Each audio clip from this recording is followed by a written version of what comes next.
This program is brought to you by the generous support of the Secular Society, advancing the interests of women in the arts in Virginia and beyond.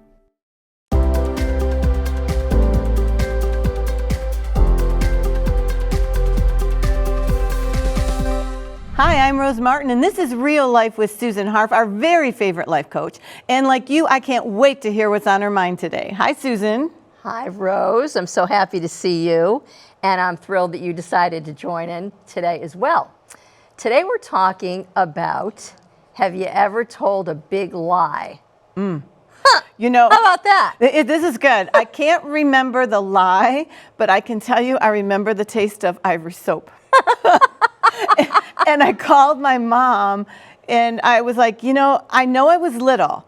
It was like Called your mom now. First or second grade, yeah. Oh, okay. And I'm like, Mom, I can't remember the lie. Can you help me? But I can remember the taste of Ivory soap. She goes, no, but I did use Ivory soap. Okay. What do you think it was, Rose? When we were talking about it, she said, you know, honey, it probably had to be that you blamed your brother or sister for something, yeah, and then we found out it was you, because we had a family rule. Not ever to tell lies. My parents had a real hard time with lying. You were going to get a consequence for telling the truth if you were naughty or something happened, but the consequence would be worse if the lie was involved. Sure. But so still, I don't know, first or second grade, I remember the taste of Ivory soap. Sure. Well, children are such good teachers. So children teach us that they don't want anybody to find out something that they're ashamed of. And that is a reason why some people lie. But that's adults too, Susan, because think about it. I'm talking about adults, if absolutely. If the consequence is like now or delayed, I'm like, ooh, we don't want anyone to know. Maybe we'll get by with it if we just kind of skirt around the issue, or we actually tell a blatant lie that it didn't happen. Yeah. And then it's hard to keep it straight though, right? Oh, when people lie, they have to remember what they said. Right, so as we age, that would even be harder. That would be impossible. That's one of the reasons we can't lie now.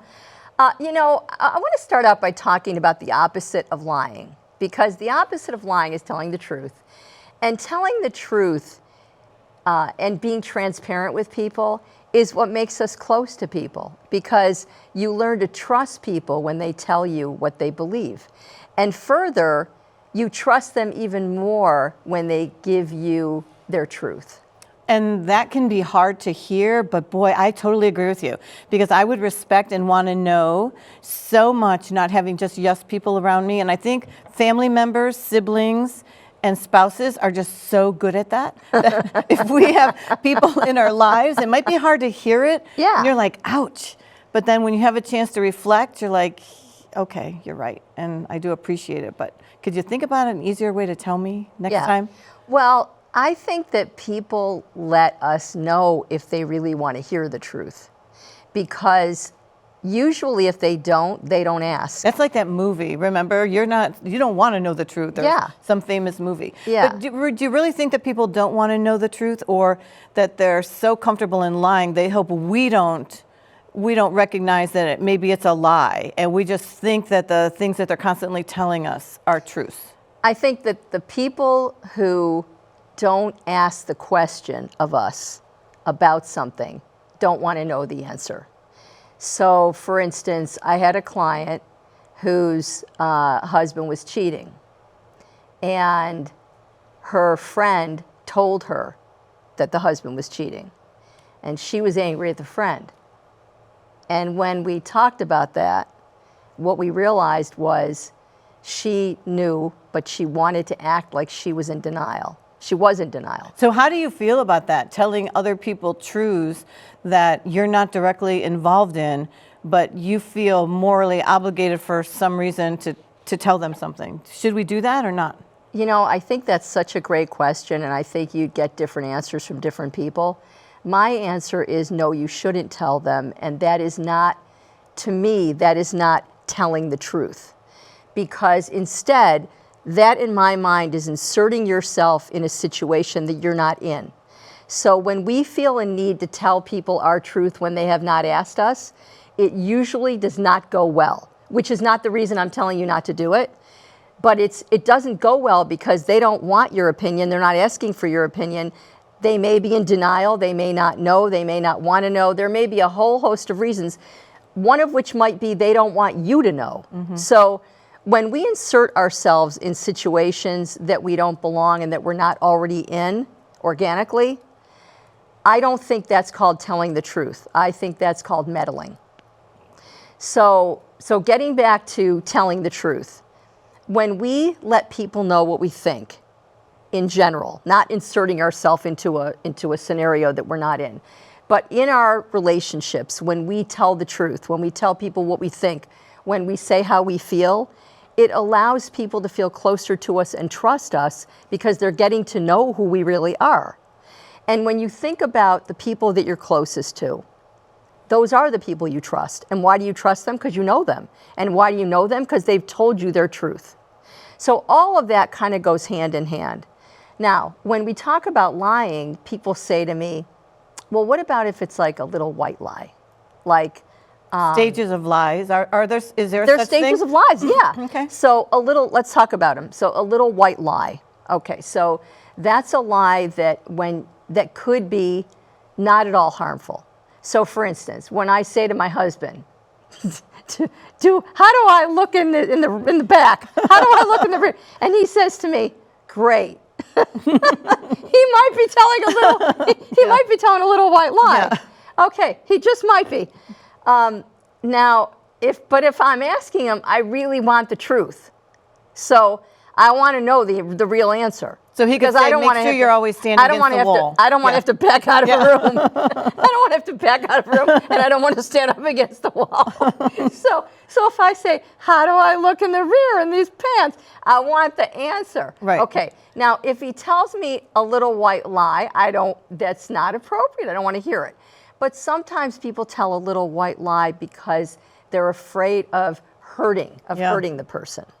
And so sometimes people say to me, I'm not going to hurt anything. And I think only the people involved really know if that's harmful or not. But generally, I err on the truth. Because if somebody's asking the question, I believe they want to know. Now, well, I know I want to know when I ask my husband that question, yeah, or one of my siblings that question, and I expect them to say, the brown pants are better. Yes. Or, that wouldn't be the best dress exactly. today. Right? Exactly. Maybe another day it would, but not today. Exactly. These are the things we want to know. Right. Okay. But there are other times when people tell what they consider a white lie is, for instance, something that they know is going to hurt someone or is going to upset someone. So I'm going to use myself as an example here as a guinea pig for all these lies because I've told them all. Okay, so here's a time when I may have lied by omission. That's not a little. Well, I'm skipping. Okay, here's a time when I may have lied by omission. Okay. Okay.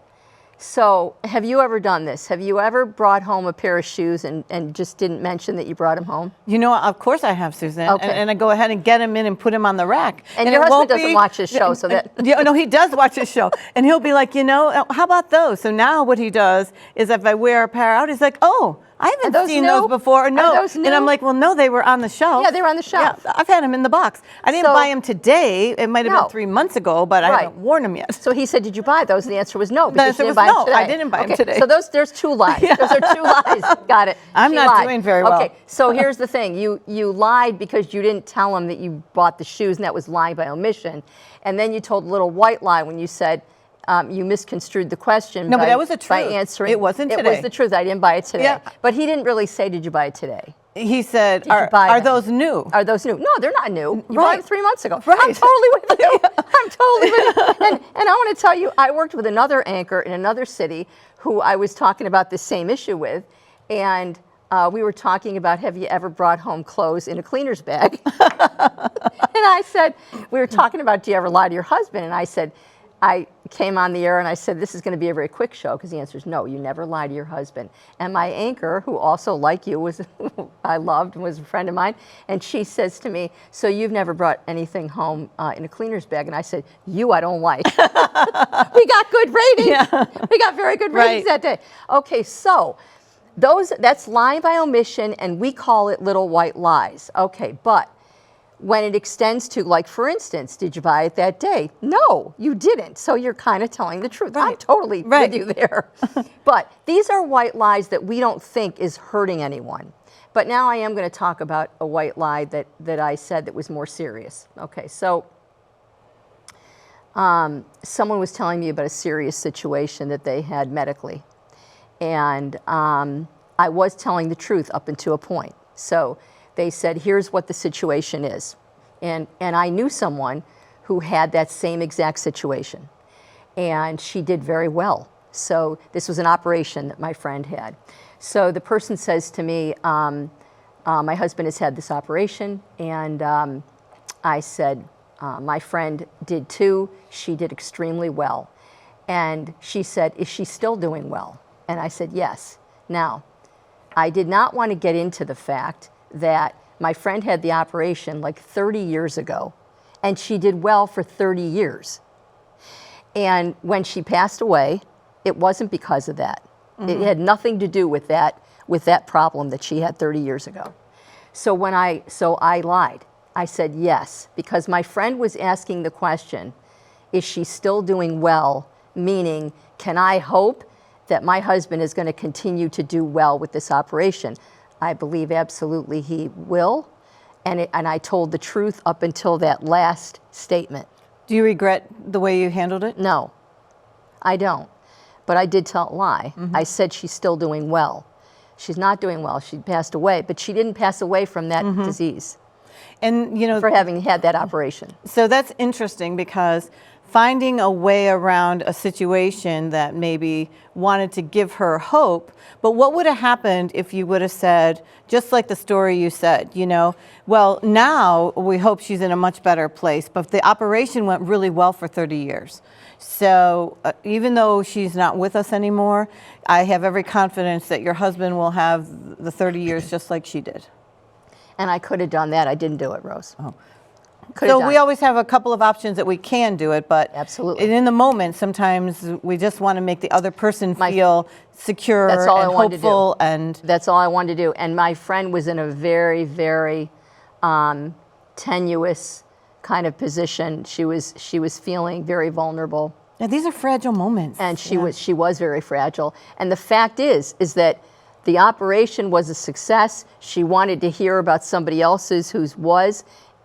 My friend's operation, the exact same operation, was wonderful. It carried her for 30 years, and probably would have carried her 30 more. It was something else. It was actually old age. She was really, when she passed away, she was much older, and it had nothing to do with the operation. So bottom line, though, is I'm bringing it up because I told a lie, and I told a lie because I believed that it would hurt her to hear a whole other tangent about how this person died, when I wouldn't help her at all to know that, and it had nothing to do with the conversation. You know, I'm curious about chronic liars who there seems to be no reason to lie. It's pretty much an ambiguous situation, or there's nothing to it. Why bother lying? Yeah. And I wonder if some people get so caught up in lying about everything that they don't know where the lines between truth and lie start and stop, and it becomes habitual.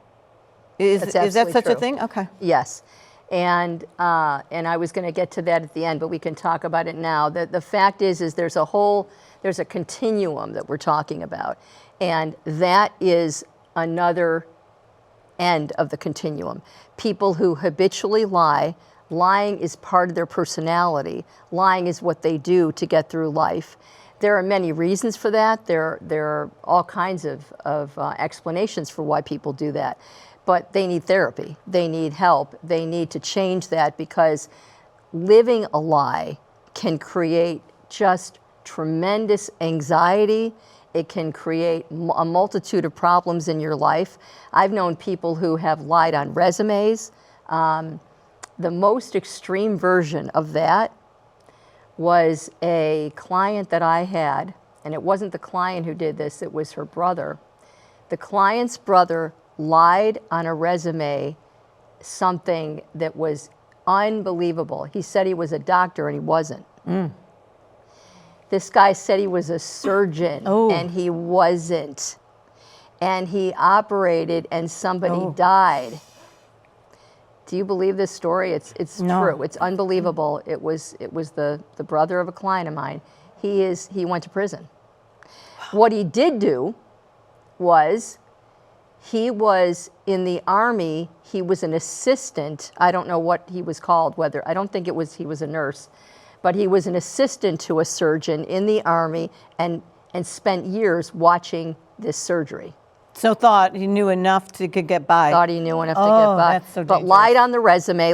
How he Yeah. was hired by a hospital system, I don't even understand that. Do you think it's about fear of other consequences, or is it about some kind of wanting to be elevated and wanting to have some kind of a reputation that you lied to be more than you are in your own head or in your real life? Or is it fear of, if people find out the truth, no one will like me, or I can't deal with the consequences? All the above. And I think it's not, I think all of those are not true for every person who lies, but I think some of those are true in all situations. Okay. So depending on the situation, any of those things could be true. And when we get to the point where we're doing something as heinous as what that guy did, or, I mean, I think anytime somebody's lying on a resume, anytime somebody is willing to take a tremendous risk, lie, knowing they're taking tremendous risk, that suggests to me there is a mental health problem and there needs to be some kind of intervention, some kind of therapy. Unfortunately, narcissists frequently lie. And they lie because the rules don't apply to them, including or the they rule think about they don't. lying. Yeah. And they're Until never they going to get get caught. Yeah. They believe they're not going to get caught. So that's a difficult one because therapy's not going to help them. But generally, I think people who find themselves habitually lying need to seek therapy. I want to talk about another consequence of lying that I think is more in line with happens to most people, and it's not an extreme. I think most people lie because of insecurity. And it doesn't mean you're an insecure person to lie. It means that in that moment you were feeling insecure about the truth. So I'm going to tell a big secret. I'm going to tell a time when I told a big lie. And it's not pretty, and it's not something that I'm proud of, but it illustrates the thing that I'm talking about, the concept that I'm talking about. So I'm pretty confident. You are. We love that about you. Yeah, Yes. I'm pretty confident, and I don't find myself in situations very often where I'm not. Okay, but I was in a conversation once, and as the conversation grew, I got more and more stuck as the person that I was arguing with got stuck. So here's what happened, and then I told a lie. So here's what happened.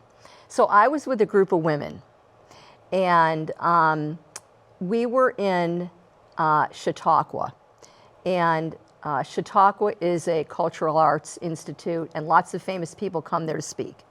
So the Clintons had been in Chautauqua, Bill and Hillary Clinton. And when they were in Chautauqua, I did not meet them, I did not talk to them, I did not see them. However, my in-laws did. Okay, that's germane to the lie. I see something association coming, but we'll see. Okay. So, and I heard about it. Okay. Now, I'm with a group of women in Chautauqua, and we're having a conversation. And somebody starts talking about Hillary Clinton, and they said, well, she did a terrible thing. She made that comment about, I should have just stayed home and made cookies. Do you remember that comment that she made? I think it was when he was in office. I should have just stayed home and made cookies. And the woman in the group was very offended by that because she was choosing to be home with children, and she felt that that was a direct hit on disparaging remark. Yeah. Disparaging remark. So she said, I think that was a terrible thing to say. I said, yeah, that was not a nice thing to say. She said, well, it's more than that. She's a terrible person. And I said, well, I wouldn't go that far. I don't think she's a terrible person. And she said, but she is. She hates all women who stay home. I said, now that's ridiculous. She doesn't hate all women who stay home. She said, yes, she does, because she would have never made that comment if she did. If she didn't hate all women who stay home. And she definitely is just somebody who only agrees with people who are working full-time in the workplace, like herself, and she has no sympathy for someone like me. I said, I don't agree at all. I said, she's raising a daughter, and she takes that very seriously. And she says, well, you sound as if, and now things were getting heated. And the conversation was getting hot. And you're all holding your own And we're all position. holding our own, Yeah. but and there's people agreeing with me and there's people agreeing with her, but I'm kind of the spokesperson for my side and she's the spokesperson for hers. And as it's getting hotter, I said, well, she's raising a daughter and she cares about her and you can tell, and she talks about her daughter all the time, and yes, she's working, but maybe she felt defensive when she made that remark. And she said, Susan, you sound like you know her or something. Here it comes. And you know what I said? Don't tell anybody that I did this, but here's what I said. I do. And right after I said it, I thought, what did you do? What did you just do? And she said, what do you mean you know her? I said, well, I met her in Chautauqua. And now it's getting worse. Yeah. It's getting worse. The lie's getting worse. Because not only do you know her, you put a place and a time for when It's all you bad. got to know It's each all other. bad. So I stopped the conversation. I said something like, yes, and I think you're wrong about her. And fortunately, somebody else started another whole direction of the conversation, and we went from there. And I felt so wrong. I felt so bad about what I did and what I said. And I've lived with it for all these years. Now, there are people who know me who I've told this to. But it's an example of how, and I know why I did it. I was insecure in that moment. Yeah. I felt attacked and I felt insecure, and I didn't feel confident enough to just state my opinion and leave it at that. Instead, I kept defending the position. And that is why I told the lie. I told it because I felt insecure. So does that make it right? Absolutely not. I'm saying, though, that people do that when they feel insecure, and they feel insecure about their truth or what they know or what they don't know, or just that they're in this situation. And as one person gets more dogmatic, so do you. But I don't really think we can give people generally a pass Absolutely not. For lying to No us, to way. be like, well, I know you're insecure, that's why you told me that lie. Yeah, no way. I'm saying you don't get a pass. I'm saying I don't get a pass. I'm finally coming clean, and I've come clean before. But no, I don't get a pass. It was absolutely wrong every day of the week, 100% of the time. And I find that also extends to when people lie in conversations about their opinions. So should we call people out when they lie? I think we don't. I think we try and hear what people say and believe they're telling us the truth, because sometimes we don't know when they're lying. So, Sure. for instance, I use my example as an example to say that in everyday conversation, there are times when we lie because we're insecure or stuck. And then there are times, which are akin to that, when we lie because we're uncomfortable with the truth. So, for instance, if someone asks your opinion, or better yet, if I'm telling you a story and I'm saying, Rose, I really need you to support me on this, and I tell you what I did, and you can't support me, you don't think what I did was right.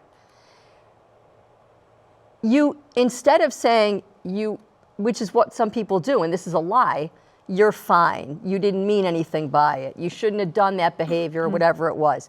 But instead, if they're thinking, you were wrong, you shouldn't have done that behavior, or whatever, and maybe it wasn't a lie that you did, but you did something that you don't agree with, and I'm telling you because I'm hoping you're going to agree with me, but you don't, then it behooves you to say, and it's uncomfortable to do this, but it behooves you to say, Susan, I know you want my support right now, and I know you're telling me this story because you felt bad about what happened in this other situation, and you want my support, but you know you were wrong. You shouldn't have done it. You shouldn't have said it. You shouldn't have been there, whatever it is.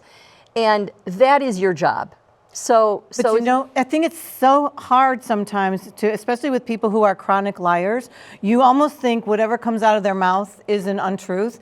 And it's sometimes you just get too tired to call them out on things. Then you stop believing whatever they say because you never know if it's the truth or a lie. You know, what comes to my mind when you say that is I don't associate with chronic liars. They are not in my inner circle. I would not surround myself with someone who is constantly lying.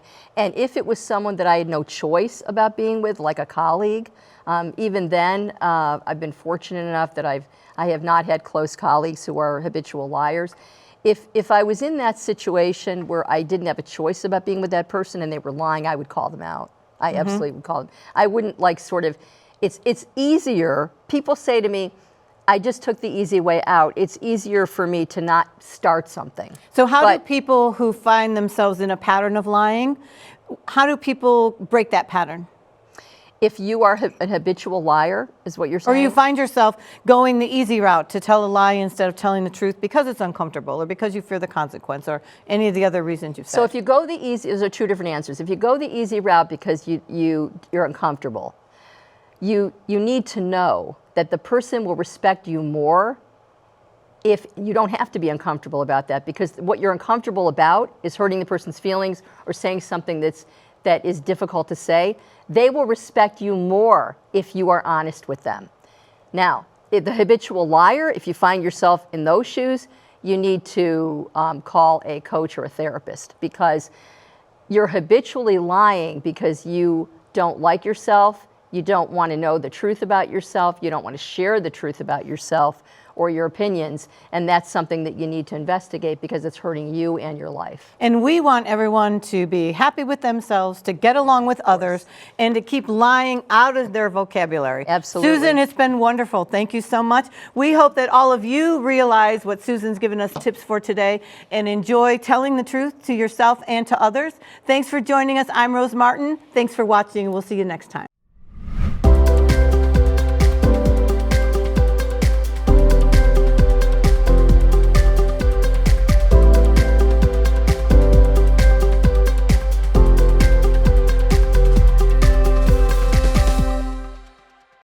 This program is brought to you by the generous support of the Secular Society, advancing the interest of women in the arts in Virginia and beyond.